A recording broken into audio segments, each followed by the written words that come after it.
আজকে আমি একটা বই সম্পর্কিত বিষয়ে আলোচনা করতে চাচ্ছি। সেটা হচ্ছে থিক নাথ হ্যান। আমি আগেও হয়তো এই সম্পর্কে কিছু কথাও বলেছিলাম যে থিক নাথ হ্যান তিনি হচ্ছেন ভিয়েতনামের একজন অনেক পরিচিত এবং বিশ্ববিখ্যাত লেখক হিসাবে তিনি পরিচিত, কবি, পণ্ডিত এবং মহাযানী বৌদ্ধ সন্ন্যাসী হিসেবে তিনি পরিচিত হন। আমি এই জন্য বলছি কারণ তিনি আমি ব্যক্তিগত ওনার নামই নিজের কাছে রেখেছি, একজন শান্তির শিক্ষক। কারণ এত সুন্দর করে তিনি বুদ্ধের ধর্মটাকে উপস্থাপনা করেছেন, সেটা গভীরভাবে আসলে উপলব্ধি না করলে আমাদের বোঝাটা কিছুটা ফারাক রয়ে যেতে পারে। সেজন্য আমি প্রথমত একটি পৃষ্ঠাই পড়ার পরে আমি কিছু বিষয় নিয়ে কথা বলছি। যে ওনার এই বইটির নাম হচ্ছে হাউ টু সিট। অনেকগুলো বইয়ে অনুবাদ হয়েছে, বাংলাদেশেও সেটা পাওয়া যায়। তার মধ্যে এটাও একটি অন্যতম বই। বলতে গেলে যখন শুরুর দিকে একটা কথাই বলি, যখন একটা মানুষ হতাশা বা ক্লান্তিতে বিভিন্ন অবস্থায় থাকে, যখন মনে করছে খুবই একাকার, সব কিছু যেন একাকারে লাগে, যে হতাশা আসে মনের মধ্যে, ক্রোধ আসে, হিংসা আসে, সব কিছু আসে। অর্থাৎ আমরা কেউ অষ্টলোকধর্মের ঊর্ধ্বে না, কিন্তু আমরা চর্চা করতে পারি।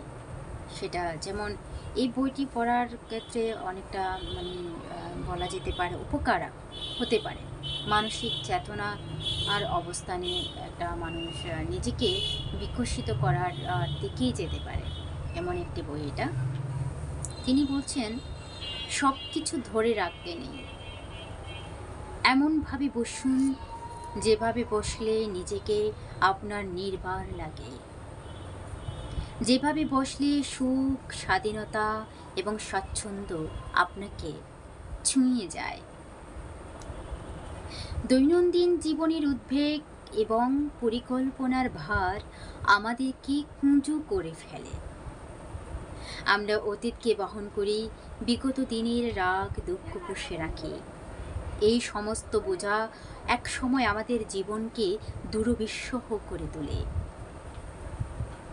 বসে ধ্যান করার মাধ্যমে আমরা এই অনর্থক বোঝাগুলোর ভার কিছুটা হলেও লাঘব করতে পারি। আয়েশ করে বসুন, স্বাচ্ছন্দ্যের সাথে শ্বাস প্রশ্বাস নিন। এর ফলে আপনার শরীর ও মন পরিপুষ্ট হয়ে উঠবে। যখন আমরা শান্ত থাকি, তখন চাইলে গভীর দৃষ্টিপাত ধারা দুর্বোধ্য অনুভূতির তলদেশে পৌঁছাতে পারি। আমাদের প্রথম কাজ হলো ধ্যানের আনন্দ উপভোগের মাধ্যমে নিজেদেরকে পরিপুষ্ট করে তোলা। অতঃপর শ্বাস, শরীর এবং সংকল্পগুলোকে শান্ত করে জটিল অনুভূতিকে আলিঙ্গন করা। এটি কিছুটা হলেও স্বস্তি এনে দেবে এবং কঠিন পরিস্থিতির সাথে মানিয়ে নেওয়ার জন্য আমাদেরকে আরও পোক্ত করে তুলবে। ফলশ্রুতিতে আমরা যথাসম্ভব সুস্থ থাকতে পারব। একটা পর্যায়ে দেখা যাবে আমাদের মধ্যে অতীত এবং বর্তমানকে বিশ্লেষণ করার দক্ষতা গড়ে উঠেছে।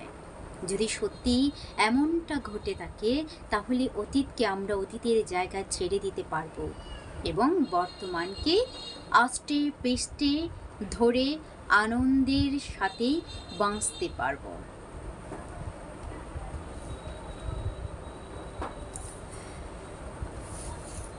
এই লেখাতে আমরা বুঝতে পেরেছি একজন মানুষ চাইলে কতটুকু পরিপূর্ণ লাভ করতে পারে।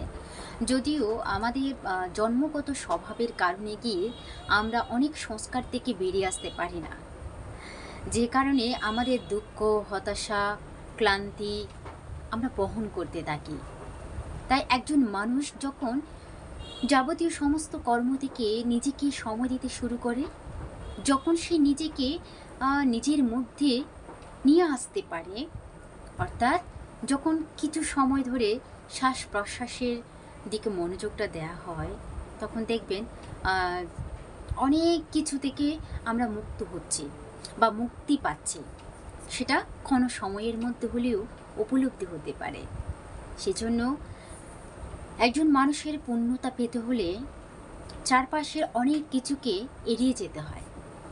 কারণ এড়িয়ে যেতে না পারলে মানুষ নিজের মধ্যে নিজেই অন্ধকারের মধ্যে ডুবে থাকতে এবং অন্ধকারের দিকে তলিয়ে যেতে যে কোনো মুহূর্তে পারে।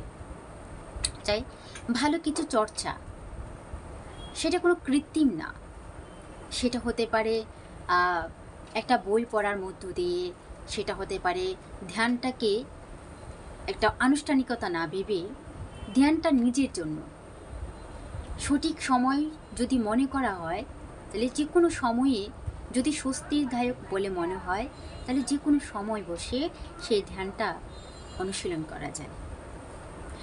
সেই সাথে সাথে যত প্রকার মননশীলতার কর্ম আছে, চিন্তা আছে, ধ্যান আছে, মানুষ চাইলে সেটা করতে পারে। এটা করার ফলে হয় কি, মানুষ ইতিবাচক চিন্তা করতে সক্ষমতা অর্জন করে।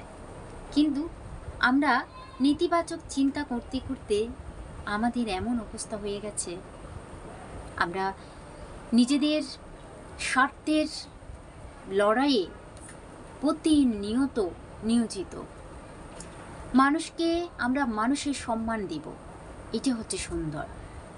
আমরা আমাদের জায়গাতে নিজেদেরকে বুঝতে হবে আমি কতটুকু পরিপূর্ণতা পেয়েছি, বা আমার কতটুকু পরিপূর্ণতা দরকার আছে, বা আমার কতটুকু সংশোধন করার দরকার আছে, বা আমার কতটুকু শোধন হতে হবে, আমার কতটুকু শিকার বাকি আছে।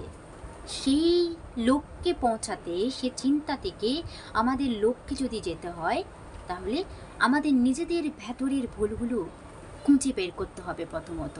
তারপর প্রতিনিয়ত চেষ্টা করতে হবে আমি আজকের দিনে কতটা ভালো কাজ করেছি বা মননশীল কর্ম করেছি, এবং না করলে সেটা করা উচিত কি না, সেটা সম্পূর্ণ আমার নিজেকেই করতে হবে প্রশ্নটা।